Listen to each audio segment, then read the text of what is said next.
Oh, Hello. happy Eid al-Fitr. Not going to be the last word I mispronounce tonight.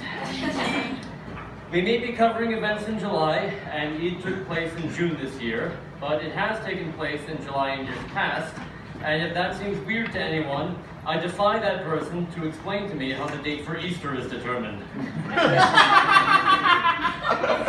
Eid marks the end of Ramadan and is one of the few religious holidays where fasting is prohibited.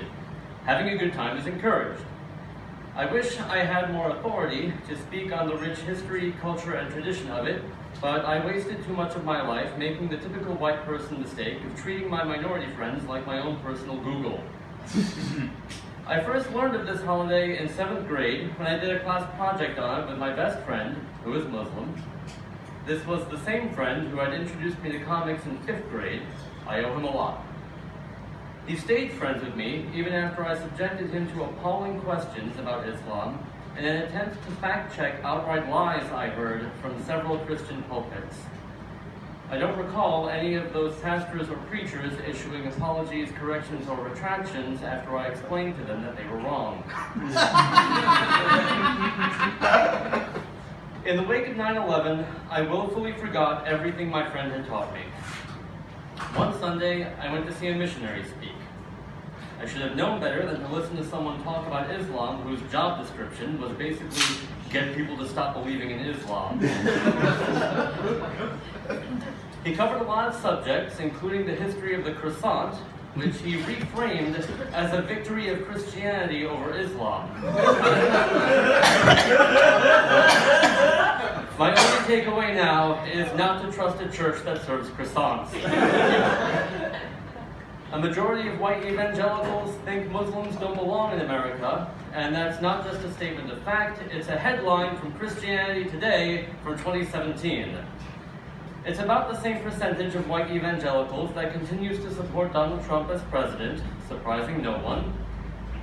The people trying to turn this country into a Christian theocracy are scaring people with the term Sharia law, deem Islam a false religion, and paint it as imperialistic while sending missionaries all over the world to convert people.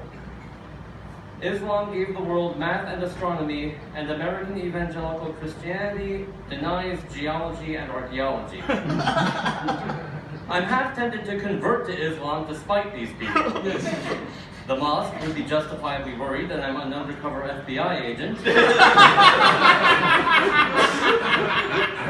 And if I managed to get through the conversion process, I'd probably be followed by an FBI agent.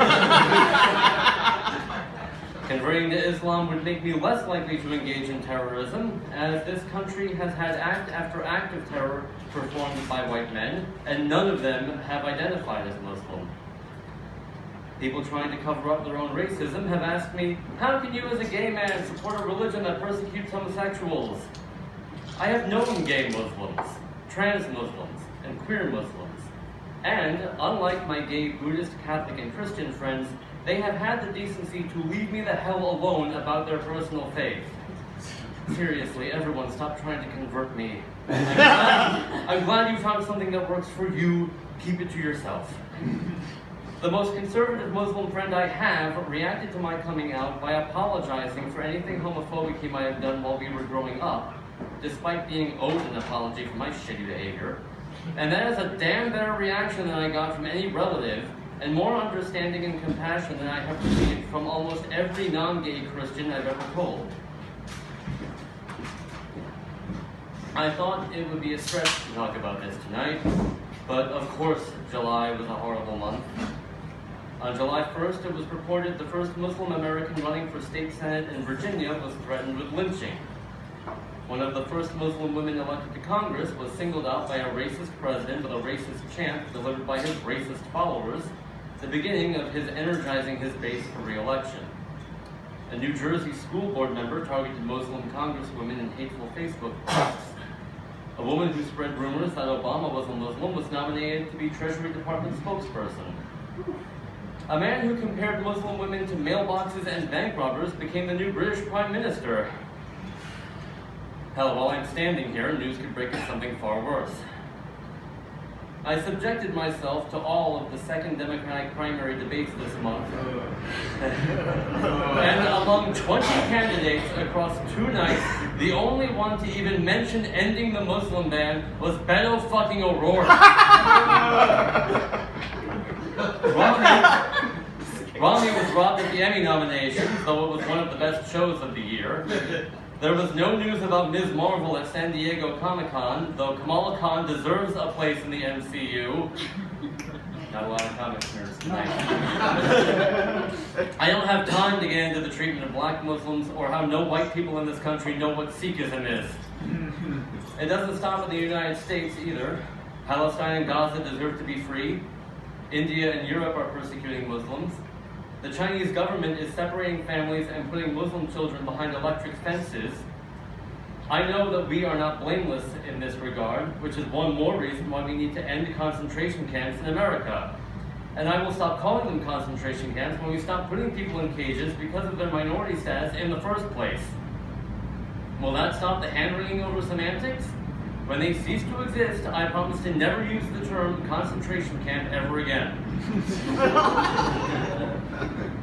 I'd like to propose we start holding Christians to the same standard that they want to hold Muslims. As long as a woman can't wear a headscarf or a man can't wear a kufi without getting sidelong glances, anyone wearing a cross should be suspect. It may not be much more effective than calling our elected officials, but it will make me feel pretty fucking good. But I know violence isn't the answer, if only because it's too easy.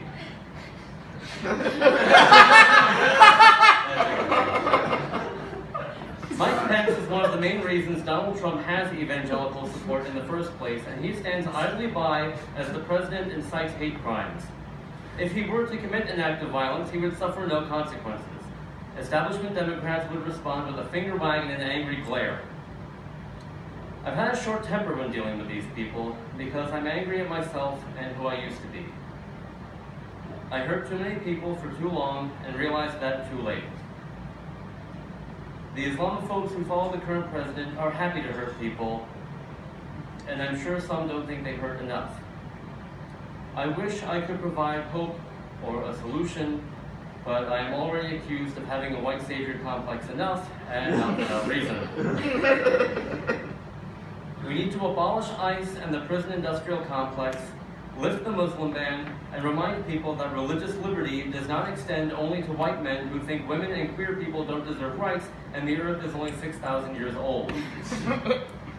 On July 30th, Muslim Palestinian American Ibrahim Samira, a delegate to the Virginia General Assembly, disrupted a speech from Donald Trump with a sign that read in part, "Deport hate." As he later wrote in The Atlantic, "We need to do what's right for our communities instead of what is polite to the powerful." Thank you.